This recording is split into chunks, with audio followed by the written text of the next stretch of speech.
There is a taste in here that you cannot find in other vegetables.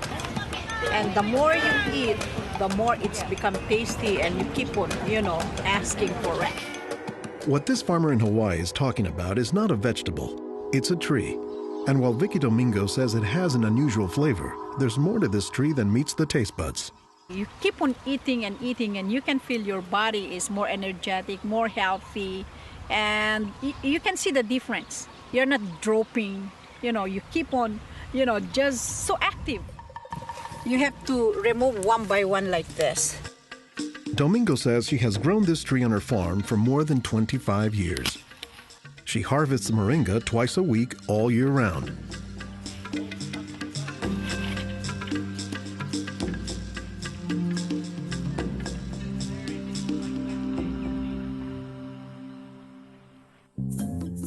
Every week, Domingo sends 1,000 pounds of moringa to the mainland. The rest of it ends up here at a Honolulu farmer's market, where most of her customers have eaten it their entire lives. Well, in the Philippines, it's a third country. In other words, not a rich country. We cannot afford to go to the doctor for medicinal purposes. So we use this in our daily lives so we can have more energy, more vitamins to supplement our daily nutrition in our body. The tree is called moringa, or as the Filipinos call it, marunggay. An awful lot of cultures have one or more plants that are kind of markers that people think of themselves when they think of that plant.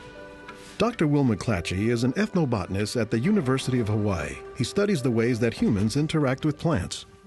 If you drive around Honolulu here, you'll see a lot of houses have at least one marunggay in the yard, maybe a little forest of them, and that's a pretty good indicator that there's a Filipino family there.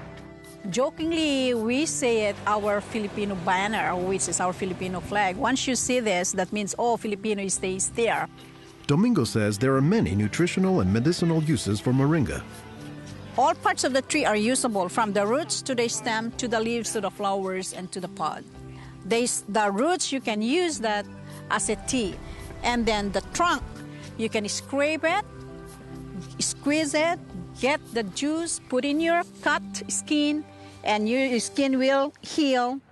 Some of this may be folktale, but some cultures have used moringa as a medicinal plant for thousands of years. McClatchy says moringa is worthy of its reputation as a tree with unusual nutritional properties. Thank you. Moringa is one of these trees that is a multi-purpose plant that fulfills such a high percentage of kind of basic needs that when people get used to using it, they really can't see what it's like to live without it. And many cultures don't. Today, moringa is used as a remedy and, in essence, a multivitamin in many of the world's warmest regions. Moringa is used widely in Africa and South Asia, and it's been introduced into South America and Central America, where it's also being used. So, this is not just a plant of a single community. We were just talking this morning with one of the owners of this plantation, and he was telling me how the last time he was here, he had a handful of moringa leaves and that he worked all morning on it and felt great. Dr. Mark Olson is a botanist and a leading expert on moringa. He teaches at Instituto de Biología, Universidad Nacional Autónoma de México in Mexico City. Here, he is visiting a new moringa farm about 2 hours outside the city limits. So they've just planted these here, and soon they'll be nice and big. Olson says that while moringa can grow in places like Mexico or Hawaii, the tree is native to arid subtropical regions, places like Africa and southern India, hot places where moringa has proven its persistence. And this is a plant that really does do extraordinarily well in some of the most difficult areas, in areas that are very hot, areas that are very dry, areas where other things are very difficult to cultivate. Look at the little tuber there. This is one of the reasons it survives so well in dry areas. Also, they're storing lots of water in the wood. So that's one of the reasons this is such a remarkable tree. They don't have particularly deep roots. That's sort of a myth about moringas, that they survive because they have deep roots. No, they're storing water in their roots and their trunk. But moringa, says Olson, does a lot more than just survive, despite the tree's sometimes scraggly appearance. I don't think they're actually the most attractive tree. They're more a tree that you look at and you sort of love the way you love a scruffy friend or a scruffy dog. Because the branches sort of splay here and there, and they get burdened down with huge quantities of fruits on them. And that's actually what makes the tree so remarkable, is that it's such a generous tree. And that's because people have found multiple uses for so much of the tree, including its seeds. They're full of oil. You press the seeds, and then this wonderful aromatic oil comes oozing out, which you can use for cooking, you can use for cosmetics or lubrication or whatever. And the cake, the press cake, the stuff that's left over after pressing the seed, that is what's used for water purification. Water purification, Olson says, is especially useful in developing countries where clean water is hard to come by. But the benefits don't stop there. Some of the things I think are most exciting about moringa is, for example, the high vitamin content. There's a lot of vitamin A in the leaves. And worldwide, that's a problem. A lot of people have problems in development of their eyes because they don't have enough vitamin A. Moringa's vitamin A content, and its content of vitamins in general, has caught the attention of scientists around the world. So I started to read about moringa, and I was absolutely amazed about the richness in nutrients, in many antioxidant compounds, in vitamins. Dr. Monica Marcoux is a pharmacologist who has studied many plants. She has done extensive research on moringa and says it has significant nutritional potency. This subject is one of the topics of her recently published book, Miracle Tree. To me, it was just a natural pathway from my scientific background and my love for trees to writing this exciting book on one of the most exciting and extraordinary trees of our world. Marcoux spends much of her time looking at trees and plants, both as a pharmacologist and as an artist. While Marcoux, the nature photographer, is grabbing shots of plants, Marcoux, the pharmacologist, says she has a bigger concern. We are having an epidemic of cancer and cardiovascular diseases and many other chronic diseases. It's because we basically do not eat what we are supposed to eat. Most of the plants are famous for a particular type of nutrient, like for instance the orange or the lemon is famous for a high content of vitamin C. The spinach, for instance, on the other hand, is famous for its iron content.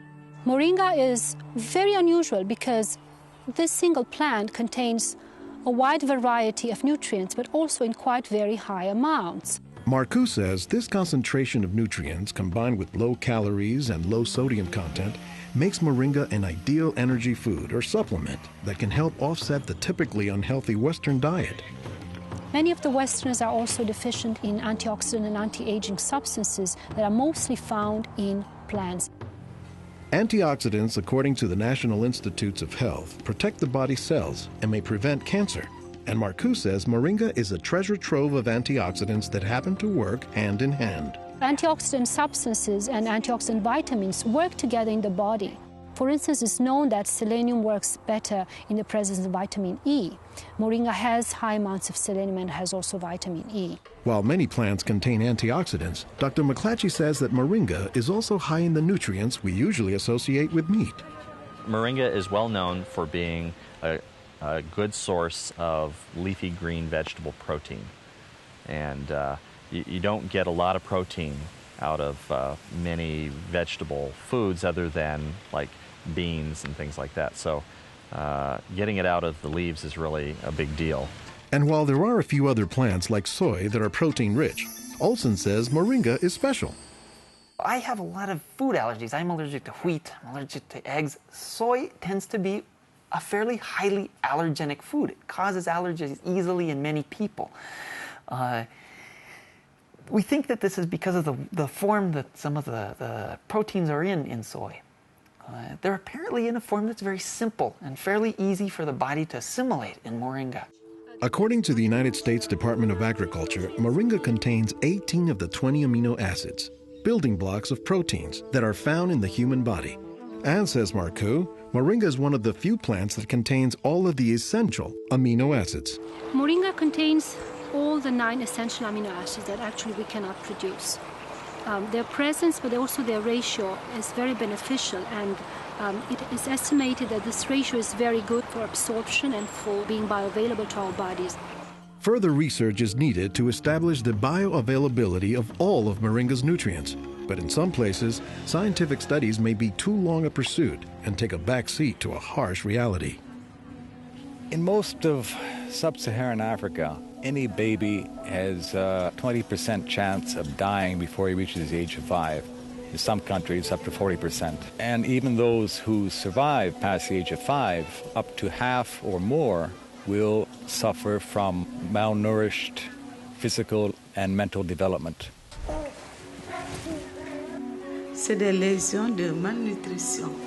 These are lesions caused by malnutrition around the neck and around the waist. They are dry now, but will become permanent scars. As the former regional representative for Church World Service in Senegal for 16 years, it was Lowell Fugley's mission to help local clinics develop ways to save children at risk to malnutrition. Having been born myself into a middle-class American family, I thought it was just by chance that I was born in these conditions and not in the condition of a poor African family in the bush of Africa and living a malnourished life. And so I have a certain obligation to share what I received. In his quest to combat malnutrition, Fugley came across moringa in the late 1990s. It contains more vitamins and minerals in various combinations than you find in any other possible vegetable. And I thought to myself, if this source of nutrition could be made available at the village level, then this could be a very effective tool in preventing malnutrition. What Fugley says he didn't know at the time was that the Senegalese people were already familiar with moringa. It was only through a Peace Corps volunteer working in forestry who told me that, oh, moringa is already growing in Senegal. Not only was it growing, the people had been using it for generations, only they didn't refer to it as moringa. They called it nebedai, which Fugley suspects comes from the English words never die, after the tree's resilience. I ask any Senegalese, do you know the nebedai tree? Oh, yes, my mother makes a sauce from the leaves of this tree. We call it mboum. Every Senegalese knew this tree. The problem, says Fugley, was that it was prepared and used in ways that diminish moringa's nutritive contents. They boil the leaves too long, they throw out the water that is boiled in and where many of the vitamins are located, and so they lose a lot of the benefits that the leaves could provide. So Fugley went to work, both planting moringa trees and, more importantly, educating healthcare workers on how moringa can help stave off malnutrition.